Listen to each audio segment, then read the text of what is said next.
अस्सलाम वालेकुम all today you are all welcome in the class of convex analysis. तो आज का जो हमारा टॉपिक है वो सेट वैल्यूड मैपिंग है। तो जो ये मैपिंग होती है ये सिंपल मैपिंग्स की तरह नहीं होती। इसमें क्या होता है कि हम जब एक इनपुट डालते हैं तो हमारे पास आउटपुट का एक सेट आता है एक इनपुट के अकॉर्डिंग। तो इसी तरह इसकी डोमेन और ग्राफ का जो मैथमेटिकल रिप्रेजेंटेशन है वो बताया गया। इसके बाद हमारे पास है सिंगल वैल्यूड मैपिंग। तो ये एक तरह की सेट वैल्यूड मैपिंग ही होती है, लेकिन यहाँ पे क्या होता है कि हमारे पास जो आउटपुट में एक सिंगल वैल्यू आती है।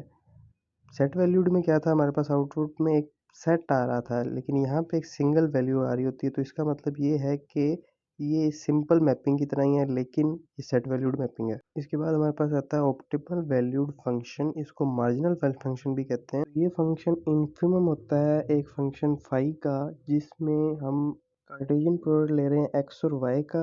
एक्स आ रहा है हमारे पास सेट वैल्यूड मैपिंग की डोमेन से, और यहाँ पे वाई आ रहा है हमारे पास सेट वैल्यूड मैपिंग की रेंज से। तो इस तरह हमारी जो ऑप्टिमल वैल्यूड फंक्शन है वो सेट वैल्यूड मैपिंग के साथ कनेक्टेड है। तो इसकी डेफिनेशन हमने अभी कर लिया। इसके बाद जो हमारे पास रिजल्ट आई है, हमें क्या कहता है कि हमारे पास अगर एक फंक्शन फाई वो कन्वेक्स हो, इसकी इनपुट इस तरह की हो कि ये कार्टेशियन प्रोडक्ट हो एक सेट वैल्यूड मैपिंग की डोमेन और उसकी रेंज की।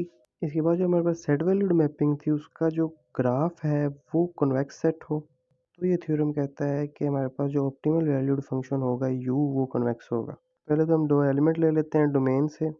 चूंकि हमारी जो एफ थी वो सेट वैल्यूड मैपिंग थी, तो वाइज जो आएंगे वो सारे के सारे एफ ऑफ एक्स के सेट से आएंगे, यानी एक्स के अकॉर्डिंग जो हमें आउटपुट मिलेगी वहाँ पे वो सारे वाई आईज पड़े होंगे। इसी तरह जब आई वन और टू के अकॉर्डिंग हम अपने फाई का रिलेशन यू के साथ इस तरह का हम लेट कर लेते हैं।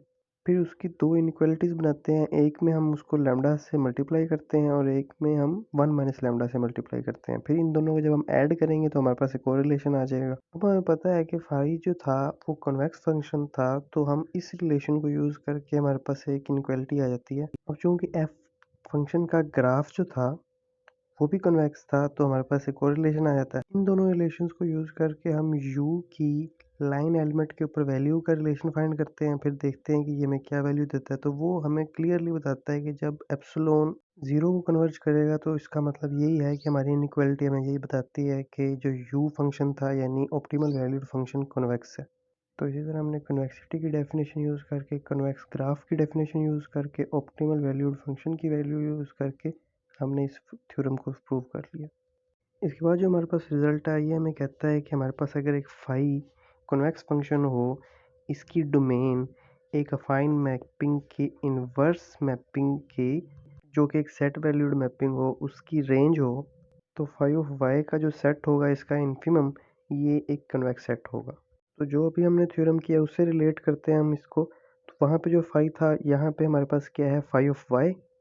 उस थ्योरम में जो हमारे पास सेट वैल्यूड मैपिंग थी वो एफ थी। यहाँ पे हमारे पास बी इनवर्स है और यहाँ पे बी जो था वो हमारे पास अफाइन मैपिंग है। तो अब जो उसका ग्राफ है वो किस तरह का होगा, तो वो जो ग्राफ फंक्शन है वो क्लियरली एक कन्वेक्स फंक्शन है, क्योंकि जो u है वो आर एन से आ रहा है और v है वो आर पी से आ रहा है, और जो हमारी मैपिंग थी वो अफाइन थी। तो पिछले थ्योरम में हमारे पास दो ही तो कंडीशंस थी कि फंक्शन फाई जो है वो कन्वेक्स होना चाहिए। इसके बाद जो हमारे पास सेट वैल्यूड मैपिंग है उसका ग्राफ वो कन्वेक्स सेट होना चाहिए। तो इन्फिमल वैल्यू मैपिंग हमारी क्या होती है, वो कन्वेक्स होती है। इसके बाद जो हमारे पास डेफिनेशन है ये हमें बताती है इन्फिमल कन्वोल्यूशन के बारे में। तो हमारे पास इसमें क्या होता है, दो फंक्शंस हमारे कन्वेक्स होते हैं। तो ये बेसिकली सम फंक्शन होता है फंक्शंस की रेंजेस का, लेकिन इन्फिमम में।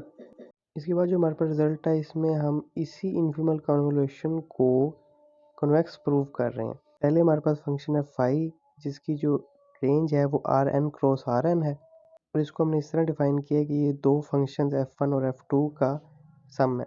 इसके बाद हमारे पास जो मैपिंग है b वो अफाइन है क्लियरली, क्योंकि वो R n cross R n है, और उसको हमने डिफाइन इस तरह किया है कि वो अफाइन मैपिंग है। तो पिछले थ्योरम की तरह हमने अफाइन मैपिंग का जब इन्वर्स लिया था तो वो हमारे पास सेट वैल्यूड मैपिंग बन गई थी, उसका ग्राफ हमारे पास कन्वेक्स होना चाहिए था। तो ये क्लियरली सेम उसी थ्योरम के अकॉर्डिंग है, क्योंकि हमारे पास यहाँ पे फाई था, यहाँ पे हमने उसको दोनों फंक्शंस का सम लिया है।